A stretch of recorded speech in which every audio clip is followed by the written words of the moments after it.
Are you interested in working at an election and being a part of democracy? The elections team are always looking to recruit staff to work on election day and in other available roles. All roles are paid with training provided as well.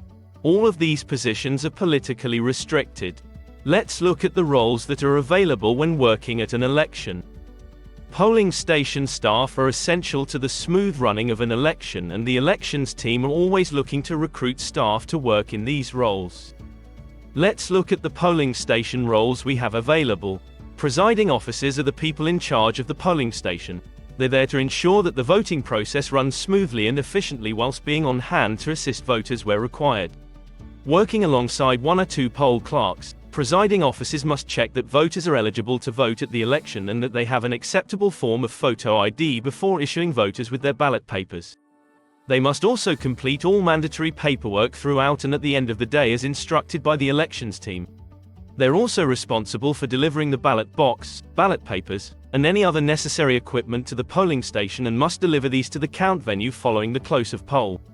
Presiding officers must arrive at the polling station at around 6 a.m. to set up the station and must stay until the close of poll at 10 p.m. Key holder details for the building being used will be provided, and presiding officers will be expected to arrange access to the station with the key holder directly. Details of poll clerks working with the presiding officer on the day will also be provided, and they will be expected to contact them prior to polling day to arrange arrival times and discuss any other information. Full training will be provided beforehand, and all polling station staff must act impartially.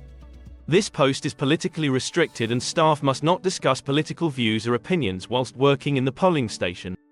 Poll clerks assist the presiding officer in the running of the polling station.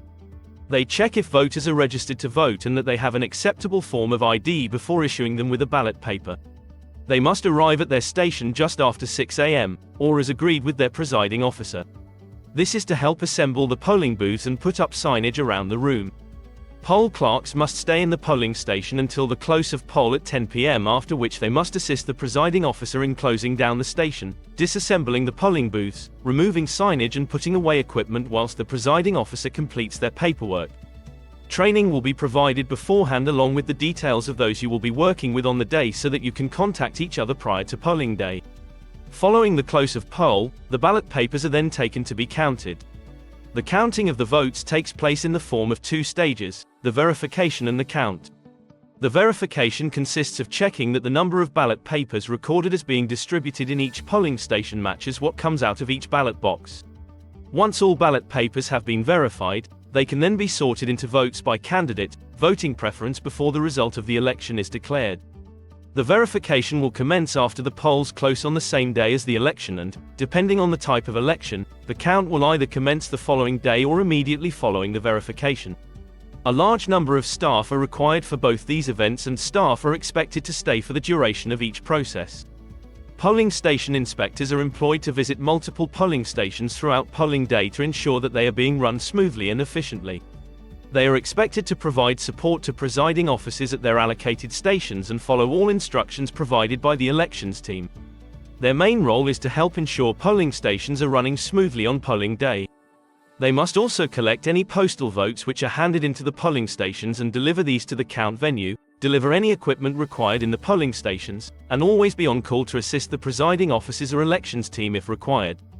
Polling station inspectors are expected to be ready and out by 6 a.m. at the latest in case they're needed. They must manage their time effectively to ensure they visit each allocated station in good time, and will need to plan accordingly to factor in their own breaks throughout the day. Full training will be provided beforehand, and staff must not discuss political views whilst working. The majority of staff at the verification will be asked to work as a table assistant. Assistants are given a ballot box full of ballot papers and, as a table, they must count them into bundles as instructed until all ballot papers from the box have been counted. Assistants must be able to work in pairs, groups effectively whilst following instructions from their supervisor. Supervisors are the ones in charge of a group of assistants. They will be assigned a ballot box and must distribute ballot papers amongst their group while assisting where they can. They must collect counted ballot paper piles and then tally up the figures accordingly before reporting those figures to the control team for checking. Supervisors must be able to provide support to assistants where required and be able to manage a team efficiently. Once all ballot papers have been verified, the counting of the votes can begin. Most count staff we employ are table assistants. Table assistants must sort ballot papers into piles by candidate or voting preference before counting these into bundles. These counted piles must be double-checked by another assistant before being collected. Assistants must be able to follow instructions accordingly and have good communication skills as well as a basic knowledge of maths. Table supervisors must collect and distribute ballot papers amongst their group of assistants and be on hand to provide support where needed. Double-checked bundles must be collected by supervisors before being tallied to calculate the number of votes for each candidate. These figures must then be recorded and delivered to the control team for checking. Once the figures have been finalized, the result can then be declared. Interested in working in any of these roles? For more information, please contact us using the details below.